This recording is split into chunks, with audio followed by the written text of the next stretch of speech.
It's a brave new day here on the Stochastic YouTube channel. We're getting into the world of best ball. Thanks to our friends at DraftKings of an exciting new tournament, $2 million to first place, $15 million prize pool. And while the world of best ball is not quite, let's say, as figured out as the world of DFS, world of betting that Stochastic does so well across all of its brands, including OddsShopper, best ball is still a sport. There are some rules, some guidelines to abide by, some ways to build good drafts. So I'll be with you guys every Tuesday and Thursday at 3 p.m. Eastern, hopping into the world of DraftKings best ball, platform where there's 20-round drafts, full point PPR. A lot of things you know from NFL DFS are going to port over, but it's a different ball game. And today, I am already in a draft room here, so you can actually play along with me on DraftKings. We've got 3 out of 12 people in the room right now, so 9 spots left. But I will talk about some general things in addition to, actually, I don't want to go tab to tab for you guys. Shit.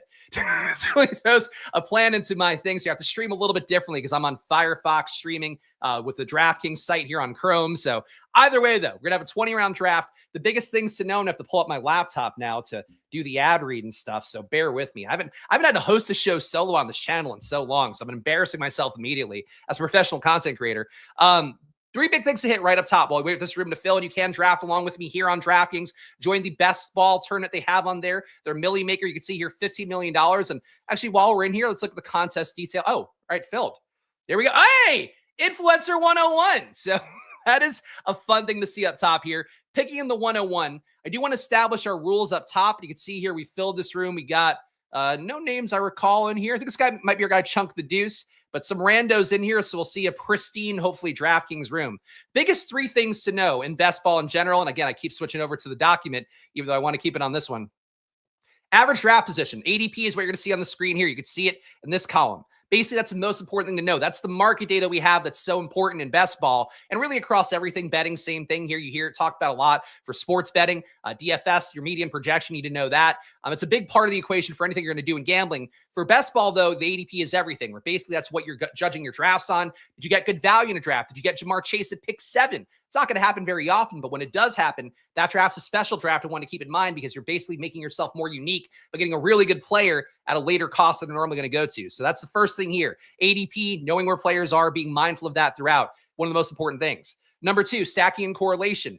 This type of stacking you'll do in the DFS slate, that as a bare minimum, even more on top of that to try to get the results you want in best ball. The goal is to capture outlier offense throughout the course of an entire year, whether that's a team like the Broncos last year who wasn't expected to be very good. Bo Nix went for free in large portions of drafts, ended up being a player that actually could have helped you win some money down the home stretch. That's a big part of it, but taking Bo Nix intelligently, hopefully with Cortland Sutton, knowing perhaps to fade the RB room, that kind of thing matters, knowing to fade the tight ends, that kind of thing matters. Similarly, for the Eagles, you could have taken Jalen Hurts, you could have taken A.J. Brown, Devontae Smith, could have taken Saquon Barkley with that. It's not going to be the case for every team, but you will have more QB-RB positive correlation than you'll find on a regular DFS slate.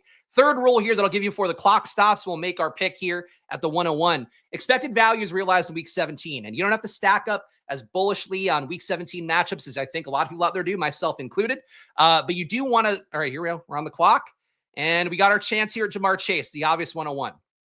To finish the point here, expected value, everything comes down to week 17. So on DraftKings, that means going into a 1,021 person final where the top 10 finishers win 100 grand. So your goal is to win at least that 100 grand, ideally win the $2 million that goes to first, the $1 million that goes to second. It's a really nice prize pool on DraftKings, but you still have to win a 1,000 person tournament at the end. So that's really the biggest part to keep in mind here. It's not about just advance rate, even though that is a part of the equation. It's not about anything else as much as it is just making sure that you are building to have that shot here and winning it all in the end. And that means building a team that's well stacked, that's well correlated, that takes advantage of week 17 matchups and not just the ones you think will have high totals, but potentially any week 17 matchup could go off. Right now, the only one we know, the NFL schedule release coming up, I believe tomorrow, Denver KC, we know will be playing on Christmas Eve weekend, or Christmas weekend rather. That's one game. Then right away, you could stack up Denver and KC now, get your Bo Nix with whatever Chiefs receivers you want, maybe tack on an RJ Harvey, the rookie RB for Denver. That's kind of way to play this stuff to try to maximize your value in week 17. But if I were to try to give everybody here from me doing best ball drafts for years now on stream on my Splash Play channel, which I'll be doing a stream on after this one as well.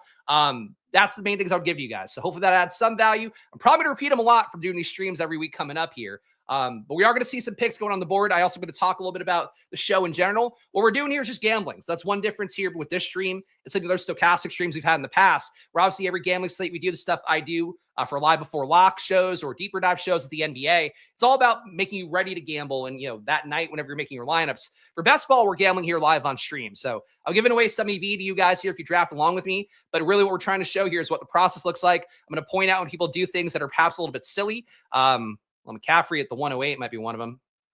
Where's McCaffrey's ADP at?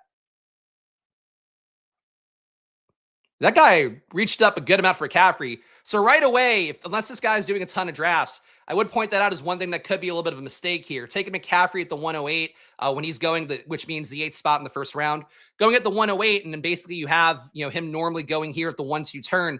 Those are the kind of compounding errors people make in a portfolio that you don't want to make every time. Of course, if you want to get access to Christian McCaffrey, you're picking in the 9 spot, the 8 spot. You're there a lot.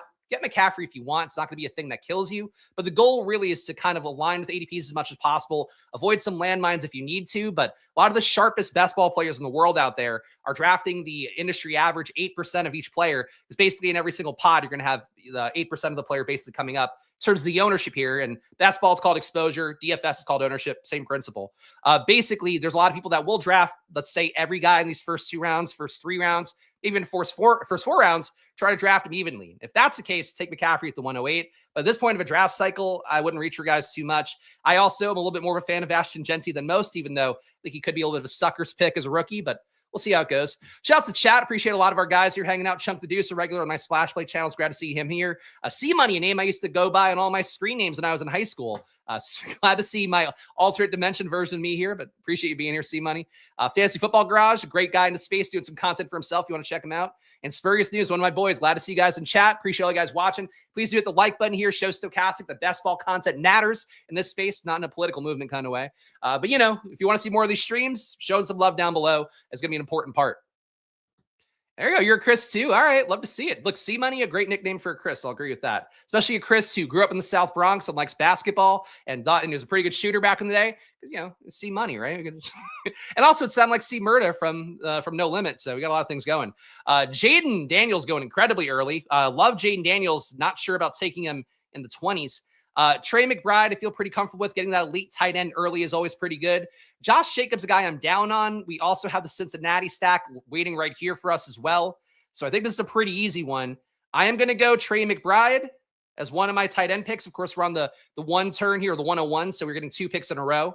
And I will go T. Higgins as well. So start here. Again, you can see kind of the concepts. We're stacking up Chase, Higgins, McBride. We are fading RB so far. I am still somebody that spiritually does favor 0 RB teams when I can get them. But obviously in the current draft landscape with RBs being, I think, frankly, better ranked than they've ever been in previous years, getting RBs early I'm more comfortable with. But you don't want to overload on RBs. You do want to make sure you have wide receiver capital. Guys going to have outlier days to win you that week 15 when you need to advance in the playoffs, week 16, week 17 when all the money's on the line. You still want to have that wide receiver upside. So a build like this guy, WM Greeble, apologies if he's in the room, taking 3 RBs up top, it can work, but you need to hit wide receiver so hard. Whereas now I've got a viable stack here, a stack that frankly won a lot of money last year with Chase being great in the regular season and Higgins spiking in the playoffs. We added Trey McBride on top, who love Brock Bowers. McBride was probably my favorite tight end last year, and he's also, I would say, deeply due for positive regression in terms of touchdowns. I think there's a lot of good things going for Trey McBride and the Cincinnati stack. And Cincinnati, too, they were a team last year that, frankly, I was low on. It was a team that I worried about the whole situation kind of going underwater there. The defense didn't look good to me. The offense, T. Higgins' contract stuff hanging over his head, Jamar Chase's contract stuff hanging over his head. I avoided Cincinnati a lot last year. Wasn't my biggest lessons last year as well to not do that because sometimes teams, you get that right. I got that right about Cincinnati, got that right about the Jets. Fading the Jets offense worked out great. Fading Cincinnati's offense worked out terribly, where T. Higgins, you basically needed to win some of the largest tournaments out there. Jamar Chase, you wanted to advance throughout the lot of the year. And really, there's a lot of lessons in that as well, where Chase was so great year long, T. Higgins not so great at his ADP. Ended up being T. Higgins who put up the 30-plus fantasy point days in the playoffs that ended up winning people all the money. That's, again, the concept of leverage in DFS that you know pretty well, and you need to know better for best ball, too. Like, Higgins inherently has value in a draft at the 3rd round here because of the fact if Chase fails in the playoffs, there's a pretty good shot that Higgins went off. Obviously, Gesicki, Yoshevich, maybe if Burton stops punching partners and doing whatever awful things he's doing. He's another guy as well. That's the concept there. We talk about the DFS component of best ball. It's really important. Shelf Fantasy Football Garage here saying I like McBride more in round 2. And I am checking chats pretty regularly. So if you guys want to see your chat name seen on screen, probably easier than ever with me doing a solo stream here. I like McBride more in full PPR in round 3.5, but the opportunity cost on those RBs, wide receivers, is kind of steep when tight ends go cheap later. Look, that's certainly true. I think McBride showed enough floor and enough upside last year with the workload he had. And I will cite some data as we go as well if I feel like it'll help me make my argument better. We don't want Dwayne McBride stats. We want Trey McBride. Trey McBride last year, 29% target per out run rates. We're talking about the target share of an elite wide receiver, let alone a tight end. 1.4 red zone targets a game, actually 0.1 red zone intended rushes a game. So they did try to get in the ball pretty well in the red zone, despite that really bad touchdown run out. I think the fact that I expect this offense to be better, that I expect him to have that positive touchdown regression are the main things for me that are going right now with Trey McBride. But you know, I certainly get it's a steep price tag for McBride and Bowers. And there are a lot of ways to make late tight end work. We're on the clock here. So you have some interesting choices. Burrow goes. Oh, wait. Hold on. Shit, I forgot my keyboard died right before the stream. So I got to get a new, not butt. We're not looking at butts. Yeah, Burrow got taken already by someone. So that's not great. So what we're going to do is try to come over the top with Burrow and go Jalen Hurts here. So elite tight end. Elite QB. Kamara, I'm comfortable with. People like the rookie Devin Neal coming in. Kendre Miller still on the New Orleans roster. But Kamara, to me, getting the Kellen Moore offense glow up. PPR format on DraftKings as well. We know he'll get some checkdowns from the shitty QB room there with Derek Carr retired. Alvin Kamara, my first RB here. So we did a Jalen Hurts pick here, which was not expected. I didn't think Burrow would go when I have Higgins and Chase. Yeah, Burrow went to this guy over here. So that's another thing that could be a big compounding error in best ball. And a lot of what we're doing here, if you're new to the world of best ball, trying to solve for that as well as you guys who've been playing best ball for a while. When you see somebody like this take Joe Burrow here, you can get mad about it. There's really no logical reason this guy would take Joe Burrow when he has no Bengals receivers, Burrow ahead of ADP as well. There's not a logical reason to do it. When that happens, what it does give you is actually a positive for your team where now I have a Bengal stack. I also have a different QB. If I were to take Jalen Hurts with, let's say, Dallas Goedert, who renegotiated his contract, he'll be back there. We believe Jalen Hurts, number one, he could beat Joe Burrow in any given week. Number two, in the playoff format there, where we're going for week 17 again, that big payout at the end to realize our expected value. Like we want to have a QB who can win it all for us. Jalen Hurts fits that criteria too. The big thing would be, though, for Jalen Hurts is now I'm missing Devontae Smith. I'm missing A.J. Brown. I'm missing Saquon Barkley. So kind of made a little trade there with the devil, so to speak. I don't know why the devil doesn't have to be involved here. But I feel like that's sort of the move here. Where the guy took Burrow, I don't know what it does for him. For me, it made my team a little bit better, but also in some respects made it a little more loosely correlated in the way that perhaps doesn't help us out.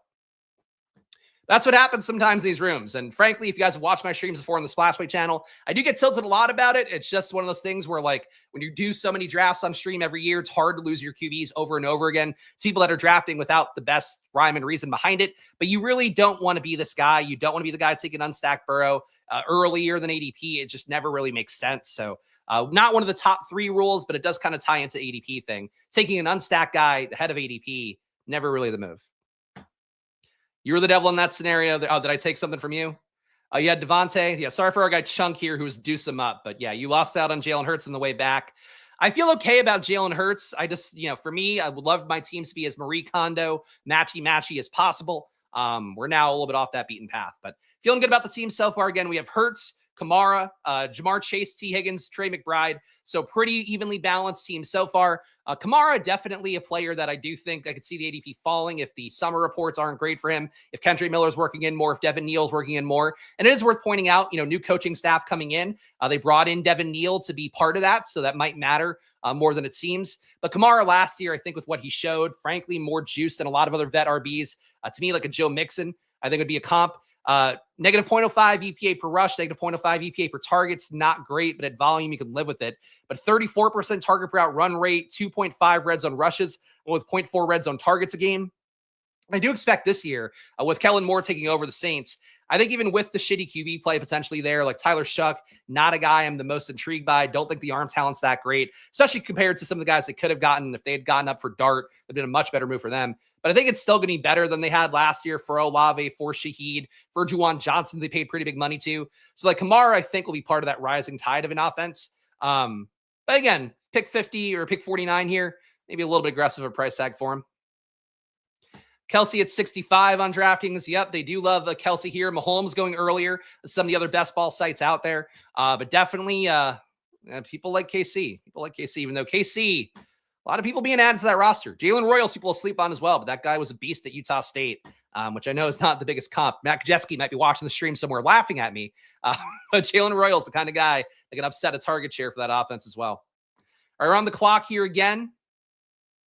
All right, we got rookie Quinshon Judkins here, who got good draft capital coming in for the Browns, but maybe not a favorite pick here. Jordan Addison should come down in drafts. I'm not the biggest Jalen Waddle guy. Romo Dunze, I do like. Juwan Jennings, I do like. I think this is two receivers for me. So Addison with the suspension risk, I think is not a great pick at ADP right now.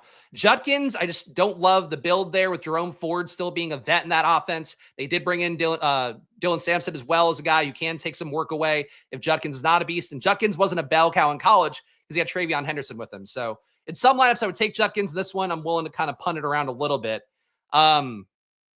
Waddle, I just don't love. Addison, I'm okay with the suspension. I think we'll knock him down over the summer. I'm going to reach up for Juwan Jennings. So did do a thing here that maybe I would also advocate against for some other players where I went up to get a guy I want as opposed to skipping up the guys that are ranked a little bit higher, which are Jalen Waddle, Jordan Addison. But I do think for this build for me, getting Jennings in, who I feel really good about, already some positive coach speak out there about him being the wide receiver one again. He was a beast last year for the Niners in terms of the targets he commanded. He actually led the team last year with 28.7% target per out run. For comparison, George Kittle last year was at 25%. Debo for the team, obviously Debo now not on the offense, but a guy that we would expect to get targeted a lot, 21% target per out run. Jennings is one of those guys where I think last year in best ball, there really wasn't a logical reason to draft him. When you have Debo there, when you have an offense that just re-signed Brandon Ayuk, paid big money to him. But because of the fact that Jennings got there last year, earned the trust in the offense, it's one of the things for me where I would be willing to lean in more on a Juwan Jennings this year, and I have been so far, no matter where I'm drafting. So Juwan Jennings is my pick.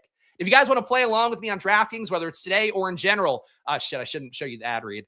I pull it over. I'm going to open up my laptop so you can pretend I'm not reading from something. Download the DraftKings Daily Fantasy app. Of course, if a lot of guys playing DFS, you probably already have it. But it doesn't matter if you're a new sign-up or not on there. You can now draft your $20 best ball lineup to play for a share of $15 million. You get a second ticket as well, which is pretty great, to draft for another free share of that $15 million as well. So you sign up right away. You pay your $20. You get another one coming in. DraftKings, and this is not part of the ad read. It's something I've observed.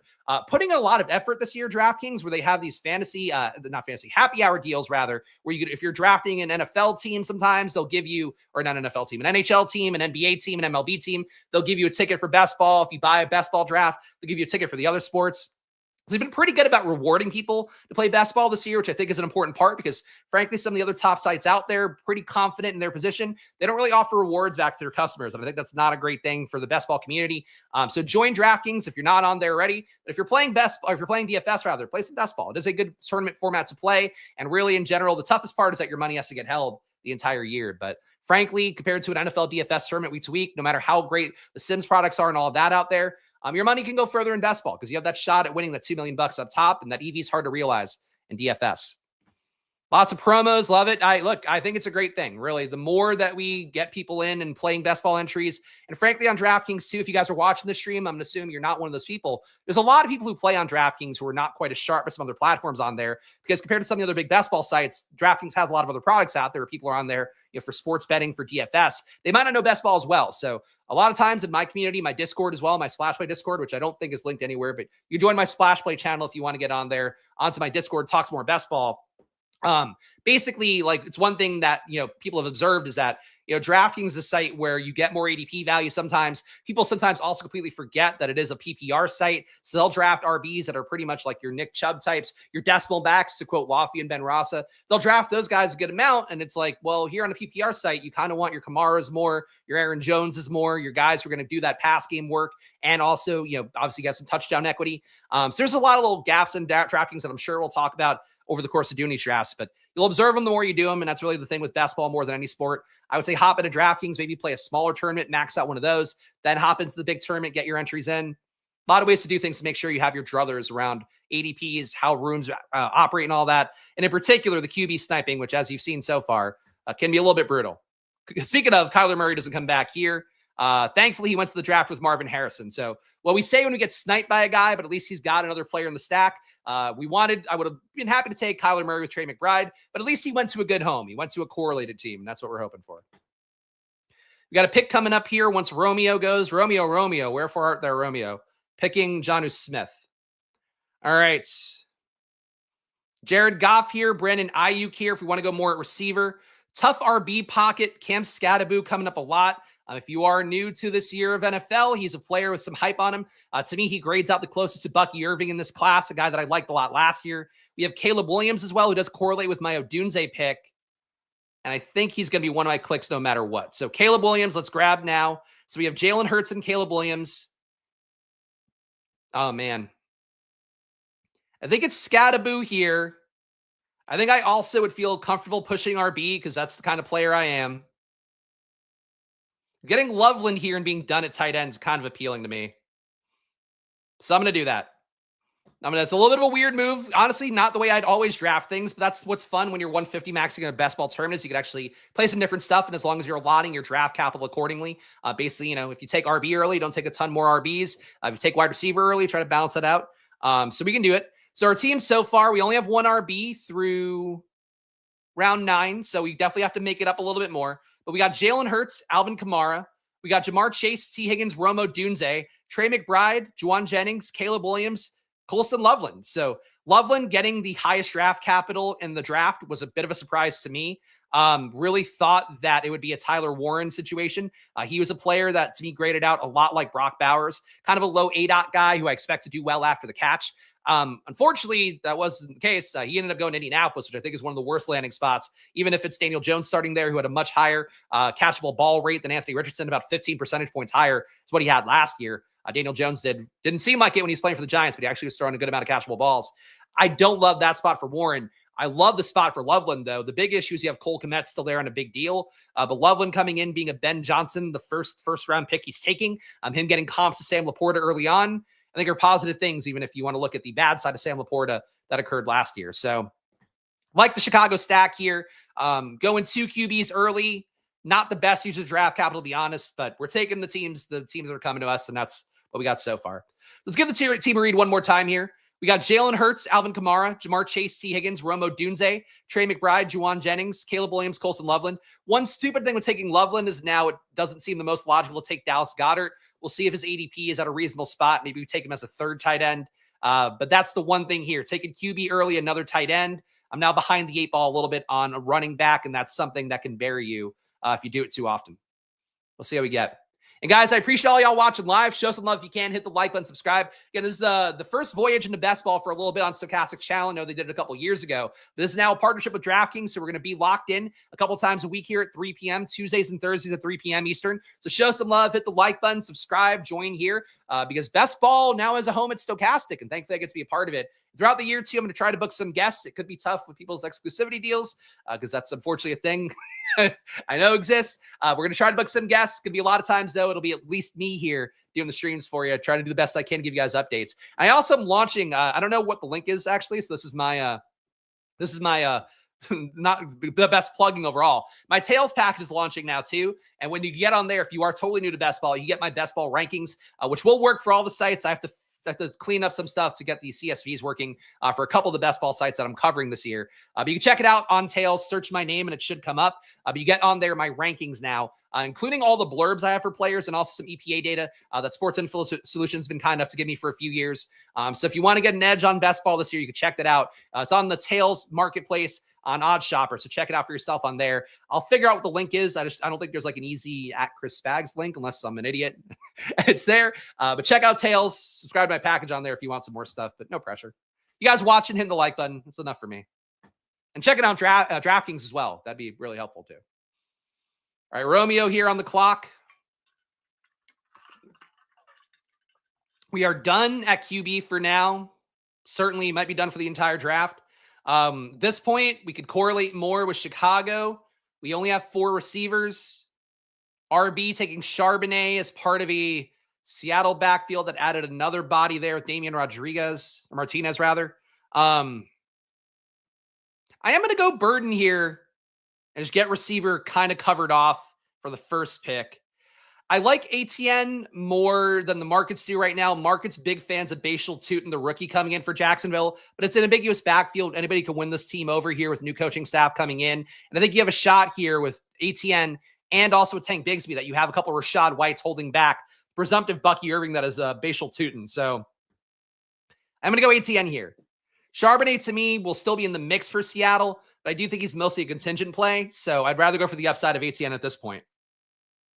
So our team so far, we got 2 QBs, 2 RBs. We got Jalen Hurts, Alvin Kamara, Travis Etienne.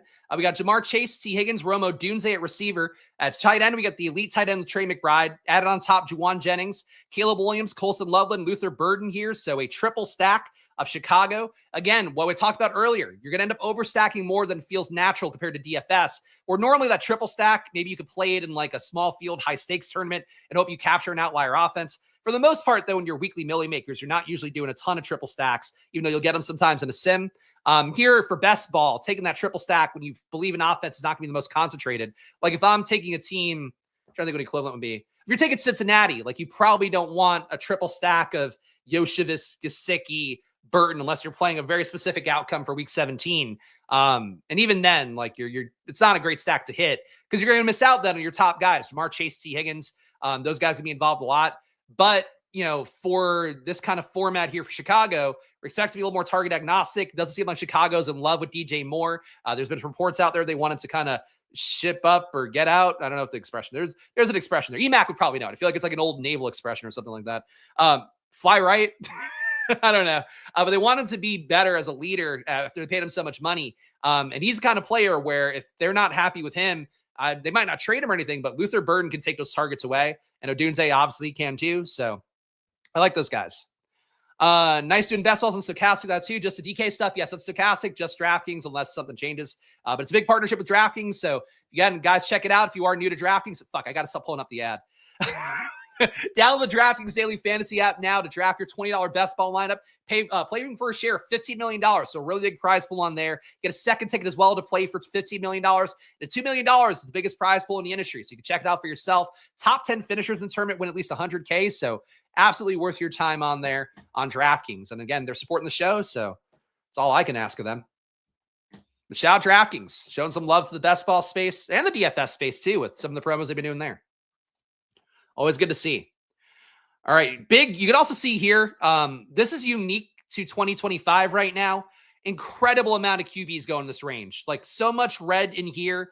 A lot of guys too. Our guy Chunk taking 3 QBs in here, which is a little bit excessive, I will say. Chunk is a seasoned drafter who's been on my streams a bunch, literally been on my streams before as one of our valued members of the Splash Play community.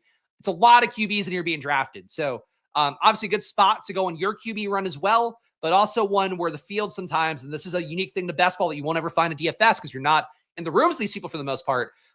People panic when they see QBs going a little bit too early. They then start to take QB more. You can kind of see that effect going on here where I feel like these guys are all like, oh, I got to get my guy. And you end up being crushed in the QB avalanche at that point. All right, we're on the board here again.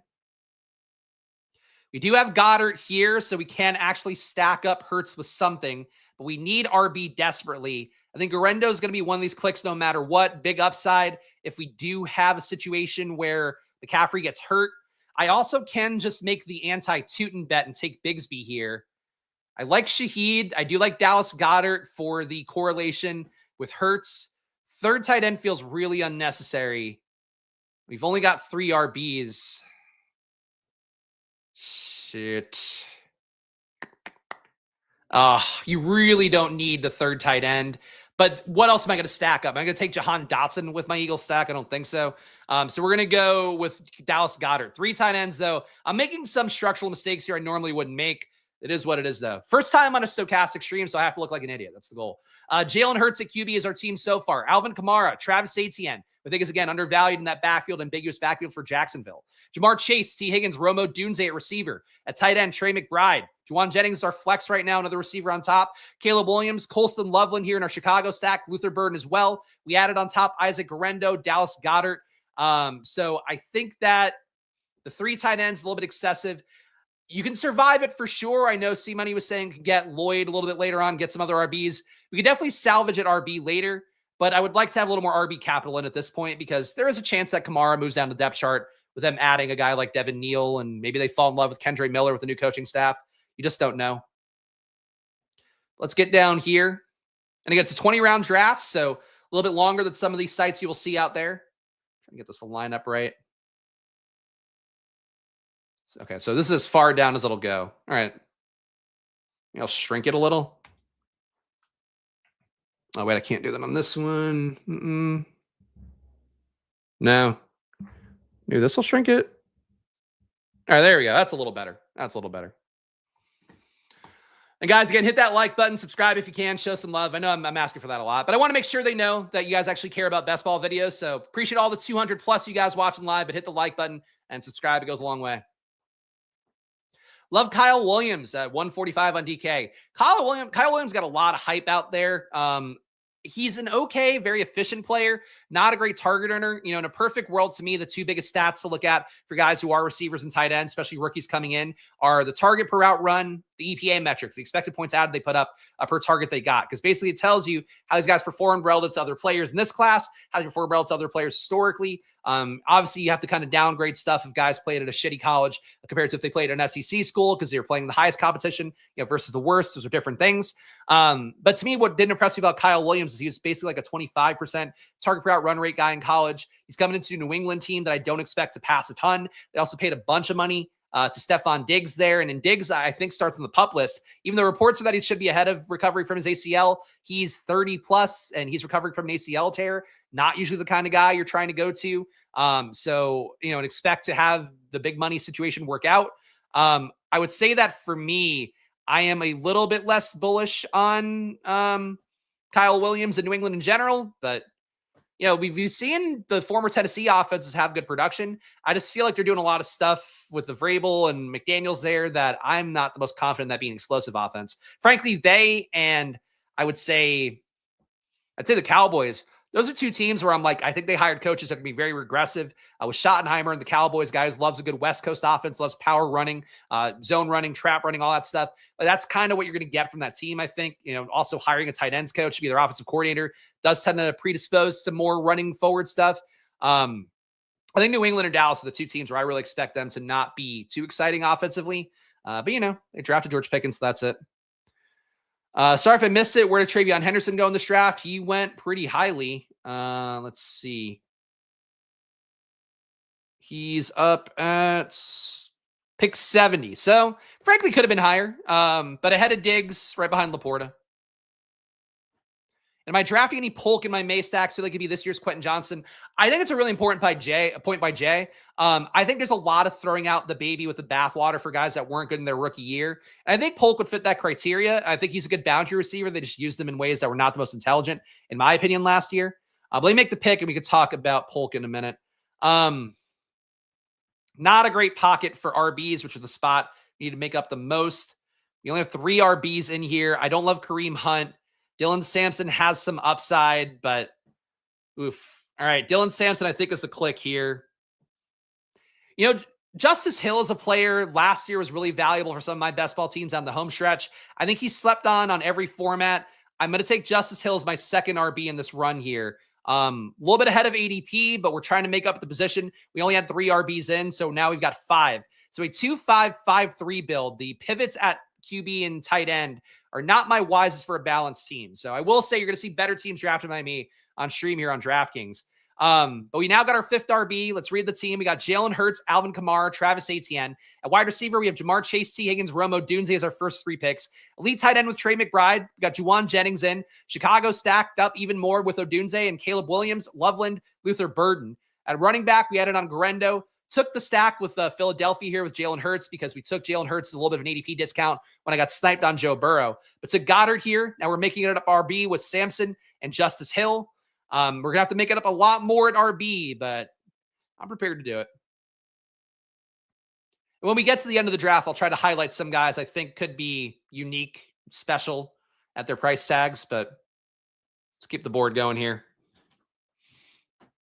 Let's see. And back to Polk. So for Polk, I agree in general, throwing second-year guys out. Like Marvin Harrison, I think, is the more prominent one. Thankfully, the ADP gods have kept us very much drafting Marvin Harrison earlier than feels comfortable. But I feel like those guys, to me, like because they had a mediocre year one, even if they didn't have great underlying stats, but a lot of these rookies still have good underlying stats. I think going back to those guys in year two is important. So Troy Franklin, I know people are a little bit down on him after a year that was a little bit disappointing. Going to the fourth round, started slow, caught a 50-yard TD in the playoffs, which I'll always hold as my, okay, maybe he's figuring things out. Then the Broncos this year add Pat Bryant, who to me is more of a natural kind of substitution for Cortland Sutton if they can't reach a deal for him. People are now not taking Troy Franklin at all, whereas I think like he's the kind of guy you go to in year two and hope that the route understanding, sophistication to his play gets there a little bit more. For Polk, it's the same thing. The issue with Polk, though, is it's a new regime, and also there's draft capital that's come in that's higher draft capital than he got. So I think you run some risk, but for best ball, the way to play it's kind of like we do for MLB DFS. You're trying to play both sides. So in one team, maybe you take Polk in the 20th round. Other teams get Kyle Williams where he goes, get Stephon Diggs where he goes.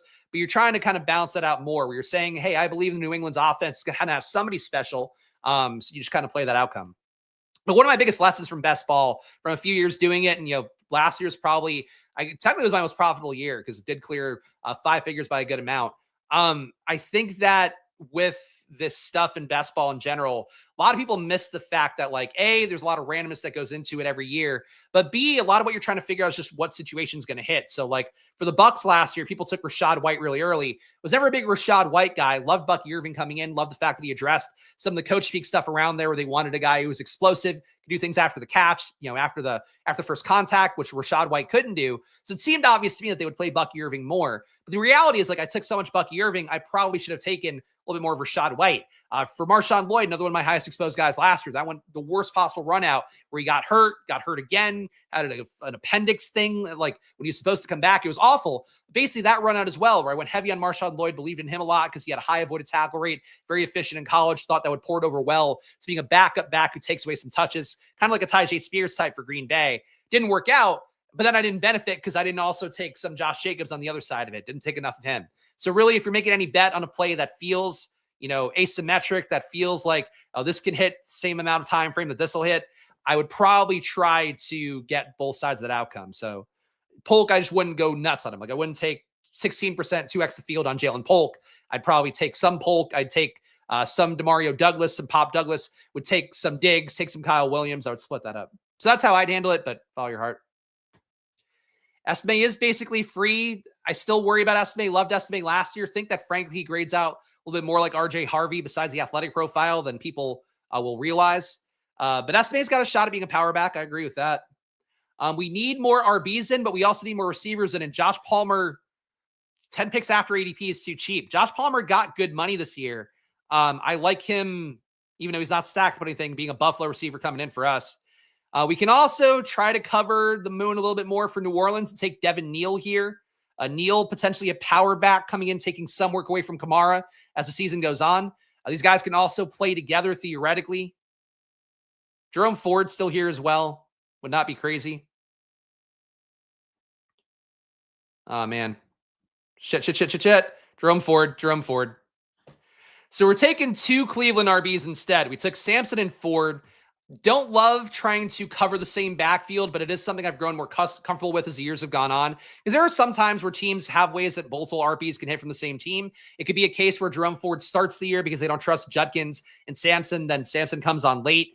So I'm okay with this being a pick here. But mostly at this point, I'm just kind of taking volume at RB. And I think Ford's got enough opportunity here. So we're going to take Jalen Hurts at Q. I mean, this is the team so far. I'm just to recap the team here. It's an important part of a stream. Jalen Hurts, Alvin Kamara, Travis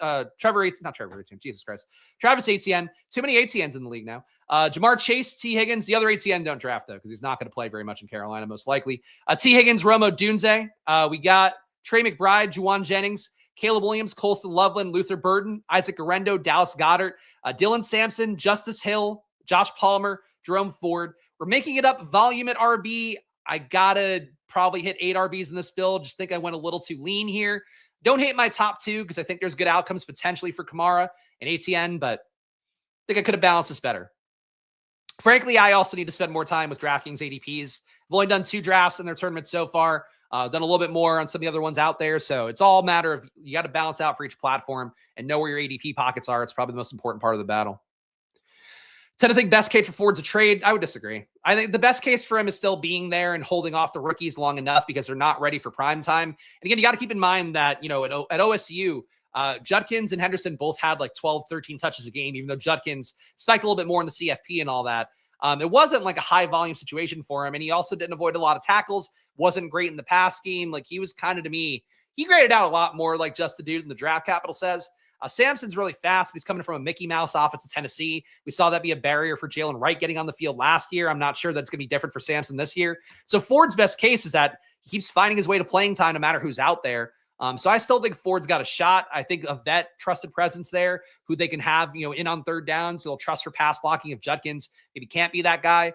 I mean, Judkins has the ability, the size. He should be able to do it in the draft capital as well. But if he doesn't, you know, Ford's got utility.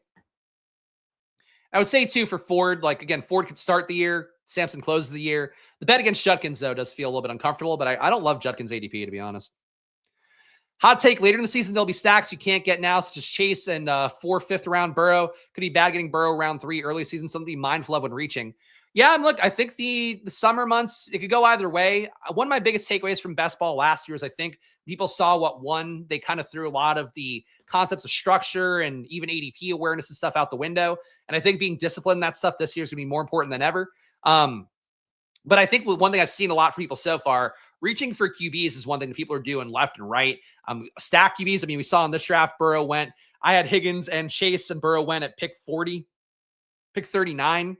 To a guy with nothing stacked up at Cincinnati. And then that guy still didn't stack up anything with Cincinnati. Like, you have people doing stuff that's still fundamentally not sound. So I don't know, the stacks will get easier, but things do move around a lot. I mean, a couple of years ago in Best Ball Mania, there was a thing where like you had access to the Dolphins double stack really easily in drafts. And at a certain point that just went away over the course of a summer.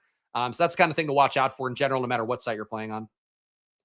Maybe we could do the doubling up RBs thing again and take Devin Neal. And frankly, I don't think that's the craziest approach here. I'm going to go Devin Neal and hope that maybe Kamara starts the year. Neal comes in late. Maybe Neal takes a goal line role. Not the biggest fan of Devin Neal, but he is a player. We've got 7 RBs now. Could add one more receiver in here and feel okay about it. Tank Dell's not going to play this year, so really don't draft him. He shouldn't have a 208 ADP on him. Guy's going to play this year, though, and have a big QB upgrade no matter who plays, is Darius Slayton. So he's been one of my little skeleton key picks at the end of drafts. So Darius Slayton, wide receiver 7 for me here. Maybe we get lucky, get Philly, New York in week 17. Who knows? But he will be my 7th receiver in. So we'll give the team a read here. We'll catch up on chats. We got Jalen Hurts and Kamara up top. Travis Etienne. We got Jamar Chase, T. Higgins, Romo Dunze. Trey McBride, Juwan Jennings, Caleb Williams, Colston Loveland, Luther Burden. So Chicago well stacked up here. If Chicago's offense hits and it's not DJ Moore, we're going to make some money on this team. Guerrero, Goddard, Dylan Sampson, Justice Hill, Josh Palmer, Jerome Ford, Devin Neal, Darius Slayton. So a couple rookies, frankly, that I don't love in Neal and Sampson. But in this build, we're just getting some volume in. It works well enough. Who's a wide receiver 2 for the Jets? It looks like Lazard's going out of town. So potentially Corley or Aeneas Smith, I guess. Let's look at Jets depth chart. I hate opening up another tab here. Oh, fuck. I always keep forgetting, too, that my laptop, my keyboard here is wireless, and it died right before the stream, because why wouldn't it? So I got to use my actual little laptop up here. Oh, Josh Reynolds, right? They signed Josh Reynolds, too. I mean, Arian Smith is the one I would expect to soar up the depth chart, but you certainly could get it being Josh Reynolds just by inertia. But I don't think it matters that much with the Justin Fields situation. I really think it's going to be Garrett Wilson getting there. Mason Taylor, the tight end, playable as a rookie. Mason Taylor going free in drafts as well. He might be the wide receiver 2, technically, even though he was not a great target earner at LSU. That could be it. Jets picking up Keenan Allen to make a lot of sense. Keenan Allen actually right now makes sense for a lot of teams that are floating around out there. I think Pittsburgh he would make sense for. I think the Jets he would make sense for sure, though he and Fields is not a natural fit. He's going to go somewhere good at the end of things, Keenan Allen. Keenan Allen also free in drafts right now at pick 191. I probably take him a little bit too much, but I do think he's a guy that has tangible upside, and people may not realize it, but he was the best receiver in Chicago's room last year, so that's something to keep in mind. Also, this is like the fastest DraftKings draft ever. It'll be done in 45 minutes flat. So if you have any questions about best ball or in general, drop them in chat. I'll hit those before we call it a day here. And stay tuned, 5 p.m. You got the MLB Live Before Lock show coming up. 6 p.m. You got the NBA Live Before Lock show coming up as well. So I'm like your little appetizer once again. I'm your little tasty treat before you get into the meaty entrees. I don't think they want to be called meaty entrees, but I'm calling them meaty entrees coming up in a little bit. One more click here. Last pick on the board, and we'll review my team as well. All right. 2773. Another receiver would be fine, but we don't really have anything we want to stack up with Hurts. We overstacked Caleb already. I think another RB would be okay here. Really gross part here for other RBs. Krosky Merritt, come on down. 8th RB in here because we really did not feed RB enough. Final team, let's give it a read. I'll talk about what I did wrong as well, because I think that's maybe an instructive thing. Because this is not, again, best ball's not DFS. You can do things wrong even when you've done millions of drafts like I have. I've done more stream drafts than anybody in the industry last year. This year, Davis Maddox is going to pass me very easily. But in general, I've done more drafts than a lot of people out there, so we can analyze me appropriately. Jalen Hurts, Alvin Kamara, Travis Etienne, Jamar Chase. So again, we starved RB a little bit too much, I think, especially for a 2025 ecosystem where everybody's getting an RB in the first 5, if not 6 rounds. Jamar Chase, T. Higgins, Romo Dunze, like to start at receiver, getting that Cincinnati stack. Trey McBride is elite tight end, feel very good about. Juwan Jennings here in the flex. Caleb Williams, Colston Loveland, Luther Burden. So heavy Chicago here. If that offense hits, I think we'll do well from that. Isaac Arendo, Dallas Goedert here are one stacked part up with Jalen Hurts, which doesn't feel great. Maybe should have taken Shipley at some point to give me something else. Dylan Sampson, Justice Hill. Hill is probably my favorite late RB click right now. I think he bounces it out. Hill and Palmer and Slayton would be 3 guys. If you took them in a lot of drafts, I think you'd be doing well for yourself. Jerome Ford, Devin Neal, Darius Slayton, and Jacory Krosky Merritt, who I don't think sees the field necessarily. He's probably behind 3 guys for Washington. Really wants to run it back from last year, it looks like, based on the moves they have. But if Eckler gets concussed again, maybe Krosky Merritt can see the field. That's probably the hope. But that's our first best ball draft for the year, guys. So I'll go big screen for you. You can see me sweating slightly. Show some love. Hit the like button down below. Show Stokastic that best ball matters. Check out DraftKings as well. I can actually pull up the tab now because you're not going to see it on screen. Download the DraftKings Daily Fantasy app right now to draft your $20 best ball lineup. Play for a share of 15 mil, and you get a second ticket for free as well. So that's 2 tickets you'll get. 2 shots at 15 mil if you just buy 1 ticket on there. That's 2 chances to win big without ever setting your lineup again as a sales pitch for there. Really, though, DraftKings putting in a lot of effort this year in best ball, and with this sponsored stream and just in general, what I could see with my own eyes on the app, happy hour deals going on there. It's good stuff to get in DraftKings best ball this year and take your shot to win that $2 million up top, $15 million prize pool overall, and the top 10 people all win $100K. So play some best ball for yourself. Check out the Live Before Lock shows coming up at 5 p.m., 6 p.m. as well on the channel. Check me out on the Splash Play channel, drafting another best ball team at Splash Play Pod. You know what? I'm hosting the show, right? So I can link it, right? If I can do it without feeling embarrassed for the delay, but I'll pull up a link. Here we go. Here, check out my YouTube channel at Splash Play Pod for more best ball drafts, including one coming up right after the stream. I'll see you guys there. Enjoy your days. Good luck. Check out my Tails package as well if you want some rankings, and enjoy the best ball drafting, guys. And good luck. Bye-bye. See you on Thursday.